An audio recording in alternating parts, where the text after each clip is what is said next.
ఈరోజు మనం చిత్తూరు జిల్లాలో మొగిలి గ్రామంలో ఉన్న మొగిలీశ్వర స్వామి టెంపుల్ గురించి మాట్లాడుకోబోతున్నాం. ఈ మొగలిగొండలో చోళరాజుల నిధి. అసలు చోళరాజులకి ఈ గుడికి సంబంధం ఏంటి?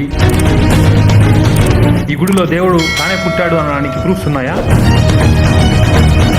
ఇంత విశేషమైన గుడి ఎందుకు డెవలప్ అవ్వట్లేదు? అసలు నిజంగా మొగిలికొండలో నిధి ఉందా? అది తెలుసుకోవాలంటే వీడియో లాస్ట్ వరకు చూడండి. అలాగే మా వీడియోకి లైక్ చేసి షేర్ చేయండి. ఇలాంటి గొప్ప పురాతనమైన చరిత్ర ఉన్న మరెన్నో టెంపుల్స్ మీ ముందుకు తీసుకురావాలి అంటే మన ఛానల్కి సబ్స్క్రైబ్ చేసుకోండి. అలాగే కొంచెం బెల్ ఐకాన్ ని ఆన్ లో పెట్టుకోండి. Let's start our video. ఈ మొగిలీశ్వర స్వామి టెంపుల్ ఒక ప్రాచీన పవిత్ర శివక్షేత్రం. ఆంధ్రప్రదేశ్ లో చిత్తూరు డిస్టిక్ లో మొగిలి విలేజ్ లో ఉంది. హైవే మీద ఉండడం వల్ల యాక్సెస్ ఈజీగా ఉంటుంది. ఈ టెంపుల్ ని దక్షిణ కైలాసం కూడా పిలవడం జరుగుతుంది. ఎస్పెషల్లీ సాటర్డే అండ్ మండే రోజుల్లో చాలా మంది భక్తులు వస్తారు.